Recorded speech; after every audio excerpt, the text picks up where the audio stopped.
لله رب العالمين والصلاة على سيدنا محمد وآله وصحبه أجمعين। রাসূলে করিম হযরত মুহাম্মদ সাল্লাল্লাহু আলাইহি ওয়াসাল্লামের জীবনাদর্শ, যিনি ছিলেন শ্রেষ্ঠ মানব। নিজেকে পাপ থেকে বিরত রাখার জন্য তার জীবন কাহিনী জানা সবার ভীষণ জরুরি।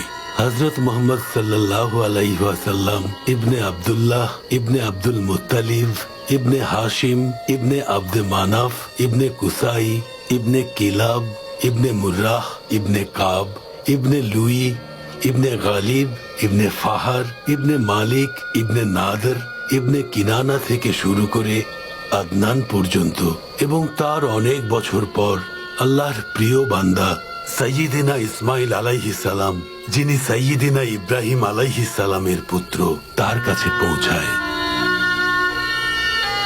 বলা হয়ে থাকে আব্দে মানাফের পুত্র হাশেম একজন সুদর্শন এবং সাহসী মানুষ ছিলেন, আর তিনি অনেক সম্মানও অর্জন করেছিলেন। অন্য ভাইদের মতো তিনিও বণিক ছিলেন। তার সময় মক্কা ছোট শহর থেকে ব্যবসার একটি গুরুত্বপূর্ণ জায়গায় রূপান্তরিত হয়েছিল। তখন তিনি কজন রোমান রাজার সাথে দেখা করেছিলেন, যারা তাকে পছন্দ করেছিলেন। তিনি তখন রোমান ভূমিতে কুরাইশ বংশের জন্য ব্যবসার অনুমতি চেয়েছিলেন, আর পেয়েও ছিলেন।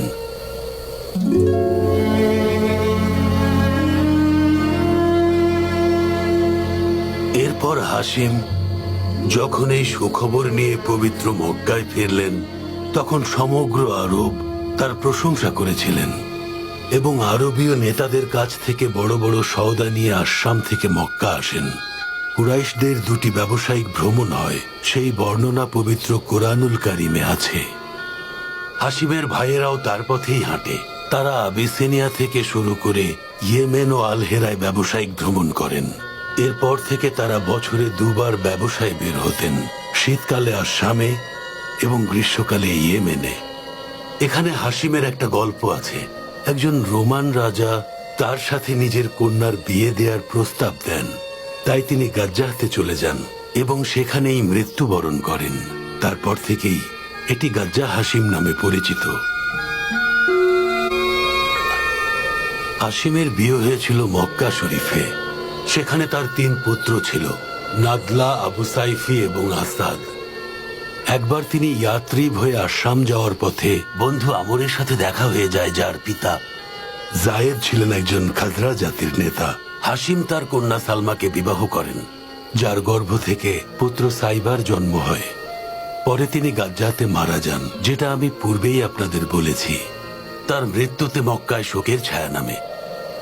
পুত্র সাইবা সাবালক হওয়া পর্যন্ত মায়ের সাথে থাকতে শুরু করেন। এরপর মুত্তালিব ইয়াত্রিবে গিয়ে পৌঁছান এবং তার ভাতিজা সাইবাকে মক্কায় নিয়ে আসেন। উটের পিঠে আল মুত্তালিবের সাথে তাকে দেখে মক্কাবাসী তাকে আব্দুল মুত্তালিব নাম দেন। আব্দুল মুত্তালিব বড় হতে থাকেন এবং মক্কার প্রধান হয়ে যান। তার একটি মাত্র পুত্র ছিল আল হারিস। তিনি আব্দে মানাফ বংশের ভাইদের নিয়ে শক্তিশালী হয়ে ওঠেন। তার সম্মান আর খ্যাতি আরবের প্রত্যেকটি কোণায়, প্রত্যেকটি জাতির মধ্যে ছড়িয়ে পড়েছিল। এবং একদিন তিবাহ খনন করো আব্দুল মুত্তালিব। তিবা? কি এই তিবা? বোররাহ খনন করো। বোররা?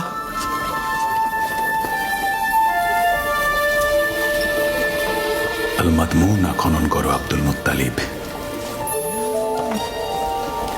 কি এই আল মাদমুনা?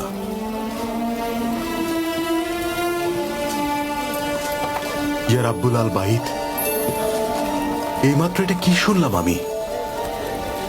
জমজম খনন করো। জমজম? কি এই জমজম? এমন কূপ যা কখনোই শুকাবে না, যা অনবরত পথিকদের তৃষ্ণা মেটাবে। এটা সেখানে অবস্থিত যেখানে কোরবানি করা হয়, যেখানে পিপাসু কাকপক্ষীরা আঘাত করছে। আমি খনন করব জমজম। আল হারিস, আমার সাথে এসো, জমজম কূপ খনন করতে যাব। যা আমাদের মা হাজার এবং পিতা ইসমাইলের নিশানা। চলো যাই।